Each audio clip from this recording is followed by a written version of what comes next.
What's up guys, Dave1, 2 and 2, and it's the first real video of the new year that isn't a special like the Aladdin thing. And to start it off, I want to do my favorite series, underrated cards. Today's underrated card is going to be Pandora's Jewelry Box, a pendulum level 4 worm monster with 15-15 attack defense spread. Released in Invasion of Vengeance, or whatever the hell we ended up calling that set. When it was first announced in the OCG, it actually had a mild amount of hype surrounding the card because when you first read its effect, it actually does sound kind of good. But by the time it came to us, the deck you'd probably play it in was no longer relevant, the other deck you might play with it can't actually use it, and the deck you'd play it against doesn't really exist. However, that doesn't change the fact that this is a card you should keep in the back of your mind. What does it do? Well, like any pendulum monster, it is both a spell and a monster and has an effect for each. If played in the pendulum scale, it is considered a scale 4, which, if you really think about it, any pendulum deck would probably go, ew.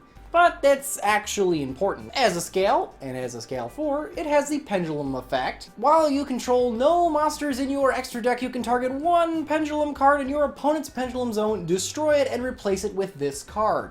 That's where that pesky scale 4 comes in. Lots of pendulum decks love scales from like, 1 to 8, just the entire spectrum of usable monsters that you'd care about. But if they have to deal with it, they might do like 5 to 8 or 1 to 5 or something like that, depending if it's like Pepe or Odd Eyes Magician. They can kind of get away with a half scale. But that 4 scale, right in the middle, ew. It pretty much locks out any Exceed play you're going to make because you're probably going to try to go into the rank 4 toolbox and you can't because you can't pendulum summon level 4s. It's an extremely obnoxious card to have stuck in your pendulum zone, and if you don't have a really good way like Wavering Eyes, which is banned, to get rid of it, it's going to be kind of a burdensome thing to have. It also does have a monster effect, but it's a little less anti-meta, but it's interesting nonetheless. While you control no monsters in your extra deck, and this thing's on the field, you can draw 2 cards for your draw phase instead of 1.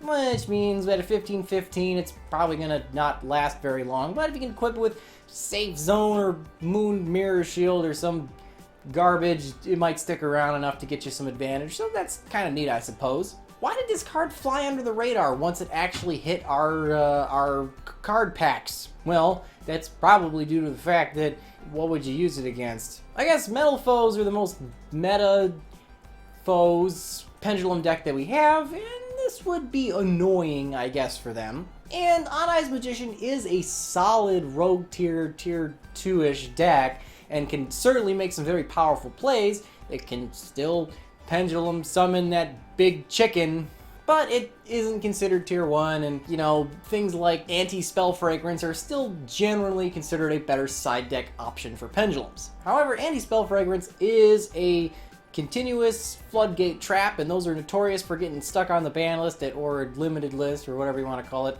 from time to time, so it's possible it could get hit, especially if a new like tier 1 TCG exclusive pendulum archetype was to come out, and Konami really wants to push that. They might stick your Anti-Spell Fragrance to 1 or something, which would be really annoying.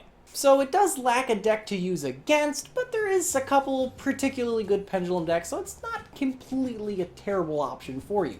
I think the biggest stumble that this card has is not the deck it's used against, but the deck you would play it in. It requires you to not have an extra deck, which is a little annoying because most decks need their extra deck to play. It's almost the entire point of the game at this point. My deck's a rank 4 spam. It plays Exceed monsters. My deck's a Synchro Turbo deck. It plays Synchro monsters.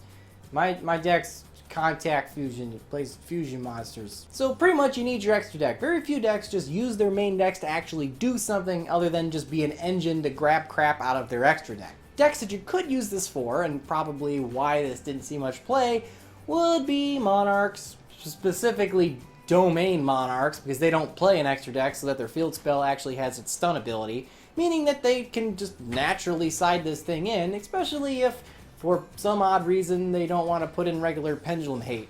And I guess Monarchs wouldn't really want to have Anti-Spell Fragrance on the field because it is a heavy spell deck, so that would be kind of frustrating for them, I suppose. But there is other decks you could play. For instance, Cosmos don't need an extra deck. I mean, when Dark Destroyer was at 3, that was a bit more of a valid point, but still, they don't need it. Steel Swarms, which are just bad Monarchs, that's a thing. Hey, how about Ultra Athletes. Oh, I'm scraping the bottom of the barrel on this one. Or you can go really trolly anti-meta routes like Statue Stun does not need an extra deck. Cleese don't need an extra deck. And they're actually a pendulum deck, so they might actually be able to use this card as opposed to just a stunny card. They might actually be able to finagle it as a scale, which is kind of interesting at least. And things like, I don't know, use Senjus and Kaijus and a bunch of other annoying anti-meta crap. Overall, it's a very interesting card, and I'd like to see it see some play because it doesn't immediately tell your opponent they can't play Yu-Gi-Oh! Like a lot of our side deck stun choices. It makes it very awkward for them, so they gotta play around it and do some actual less than cookie cutter things in order to actually do the game. It inspires player interaction. But anyway, guys, that's kind of my thoughts on the card. I think it's kind of neat, and I'd like you guys to actually help me out on this video.